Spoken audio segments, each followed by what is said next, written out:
చేయాలి. ఓపిక లేకపోతే మనం ఏం చేయగలుగుతాం? ఏమీ చేయలేము. రేపు గ్రహణం వస్తుంది చూసారా, గ్రహణం 11 గంటలకి రాత్రి పడుతుంది కనుక పగలు ఉంచుతారు, రాత్రి మూసేస్తారు.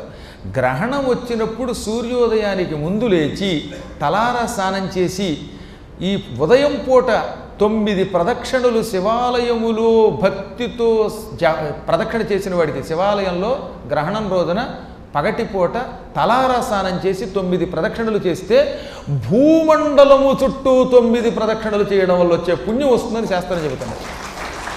మనం భూమండలం చుట్టూ ఎక్కడ ప్రదక్షిణ చేయగలుగుతాం, కానీ గ్రహణం నాడు చేయగలిగితే అంత లాభం. ఎందుకంటే గ్రహణం సాయంకాలం పూట మూసేస్తారు గుడి. ఆ సమయంలో మనం ఎలాగో ప్రదక్షిణ చేయలేము, దానికి ముందు చేసే ప్రదక్షిణకి అంత శక్తి అట. మళ్ళీ గ్రహణం అయ్యాక లోపల దేవుణ్ణి ప్రక్షాళన చేస్తారు, ఆలయం ఏమో పరిశుభ్రం చేస్తారు, దానికి ప్రక్షాళన అని పేరు అన్నమాట. గ్రహణ శుద్ధి చేస్తారు. శుద్ధి అయిన తర్వాత చేసేటటువంటి ప్రదక్షిణ కూడా మళ్ళీ అంత ఫలితం ఇస్తుంది. గ్రహణమునకు ముందు, గ్రహణ శుద్ధి అనంతరం శివాలయములో చేసే ప్రదక్షిణ భూప్రదక్షిణతో సమానం. 9 సార్లు భూప్రదక్షిణ చేసిన వాడు బ్రహ్మ అవుతాడు.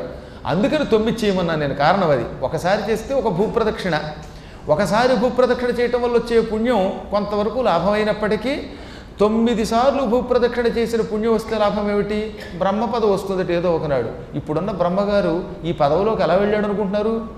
9 సార్లు భూమి చుట్టూ ప్రదక్షిణ చేశాట.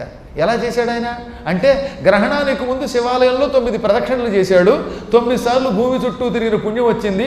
ఆ పుణ్యంతో ప్రస్తుతం స్వయంభూ అనే పేరుతో బ్రహ్మ అయ్యాడు.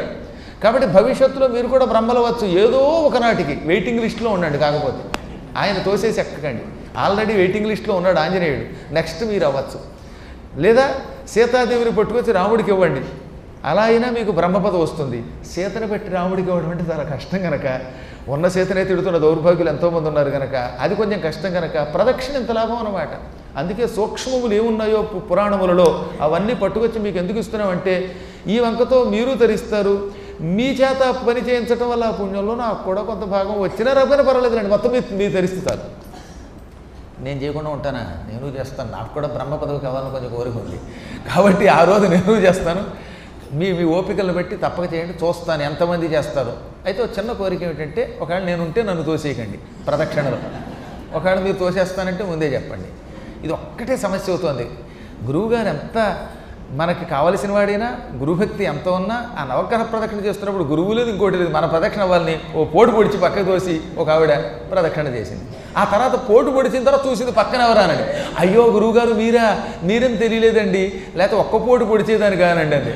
అంటే ఒక్క పోటు కాదు 2 పోట్లు పొడుస్తుందో మరి తెలియదు. ఆవిడ ఉద్దేశం ఓ పోటు పొడిచేదాన్ని కానండి. పశ్చాత్తాపం. నేను ఇలా అనుకున్నాను. కాబట్టి చెప్పొచ్చింది ఏంటంటే, కొంచెం దయతోటి నన్ను కూడా ప్రదక్షిణ చేయనివ్వండి.